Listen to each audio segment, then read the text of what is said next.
आँख के भीतरी सतह को दृष्टिपटल कहते हैं। आँख के भीतरी सतह को क्या कहते हैं? दृष्टिपटल।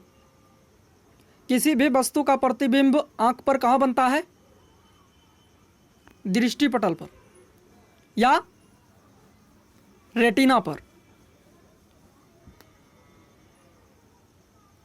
आँख का कौन सा भाग दान में दिया जाता है दाता द्वारा? कॉर्निया। बिल गेट्स माइक्रोसॉफ्ट का स्वामित्व करता है। माइक्रोसॉफ्ट से कौन रिलेट करते हैं? Bill Gates. संसार की सबसे लंबी नदी नील नदी है। संसार की सबसे लंबी नदी कौन है? नील नदी। नील नदी कहाँ है? मिस्र में। रघुवंशम के लेखक कालिदास है। रघुवंशम के लेखक कौन है? कालिदास। हर्ष के संबंध में जानकारी प्राप्त करने का मुख्य स्रोत बाणभट्ट रचित हर्षचरित है। हर्ष के संबंध में जानकारी प्राप्त करने का मुख्य स्रोत क्या है?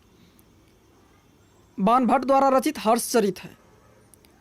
प्रेयरी का संबंध उत्तरी अमेरिका के शीतोष्ण घास के मैदान से है।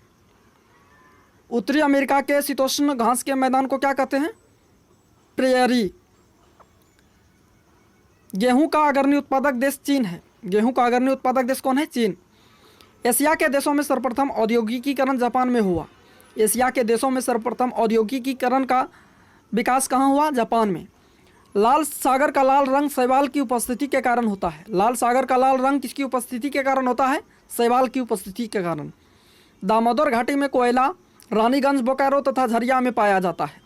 राष्ट्रीय विकास परिषद की अध्यक्षता प्रधानमंत्री करता है। राष्ट्रीय विकास परिषद की अध्यक्षता कौन करता है? प्रधानमंत्री। भारत में सर्वप्रथम कागजी मुद्रा का चलन 1862 में प्रारंभ हुआ था। भारत में सर्वप्रथम कागजी मुद्रा का चलन कब हुआ था? 1862 में। और विश्व में सर्वप्रथम कागजी मुद्रा जारी करने वाला प्रथम देश कौन है? चीन। संविधान सभा का पहला अधिवेशन नई दिल्ली में हुआ था। संविधान सभा का पहला अधिवेशन कहाँ हुआ था? नई दिल्ली में। भारतीय संविधान में मौलिक कर्तव्यों 1976 में समाहित किया गया था। भारतीय संविधान में मौलिक कर्तव्यों को कब समाहित किया गया था? 42वें संविधान संशोधन द्वारा 1976 में। भारत का सबसे बड़ा जलप्रपात जोग या गरसोप्पा शरावती नदी पर कर्नाटक में है। भारत का सबसे बड़ा जलप्रपात कौन है? जोग या गरसोप्पा। जोग या गरसोप्पा जलप्रपात किस नदी पर है? शरावती नदी पर। भारत का सबसे बड़ा जलप्रपात जोग या गरसोप्पा शरावती नदी पर है। यह किस राज्य में है? कर्नाटक में।